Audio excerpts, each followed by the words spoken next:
ಪೂಜ್ಯ ಮಂಡಳಿ ಅಧ್ಯಕ್ಷರಾಗಿರೋ ಜಯಮಾಲಮ್ಮ ಅವರಿಗೆ ನಮಸ್ಕಾರ. ಗಾನಕೋಗಿಲೆ ಜಾನಕಿ ಅಮ್ಮ ಕರುನಾಡಿನ ಮೈಸೂರಿನ ಮಣ್ಣಲ್ಲಿ ತಮ್ಮ ಅಂತ್ಯವನ್ನು ಕಂಡಿದ್ದಾರೆ. ಅವರು ಮಣ್ಣಿಗೆ ಹೋಗೋಕೆ ಮುಂಚೆ ಕರುನಾಡಿನ ಜನ ಕಣ್ಣು ತೆಗಿಬೇಕು.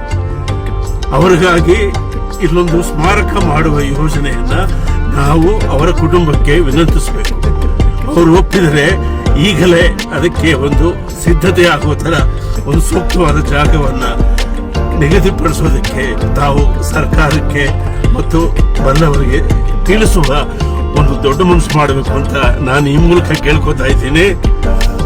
ಜಾನಕಿ ಅಂದ್ರೆ ಸೀತೆ, ಸೀತೆ ಅಂದ್ರೆ ನಮಗೆ ಗೀತೆ. ಆಕೆಯ ಆಸೆ ಕರುನಾಡಿನಲ್ಲಿ ಇರುವುದು. ನಾವು ಅದಕ್ಕೆ ಇಂಬು ಕೊಡೋದು ಬೇಡವೇ? ದಯಮಾಡಿ ನೀವು ಈ ಸುದ್ದಿಯನ್ನ ಸರ್ಕಾರಕ್ಕೆ ತಿಳಿಸಬೇಕು ಅಂತ ವಿನಂತಿಸ್ಕೊತಾ ಇದ್ದೀನಿ.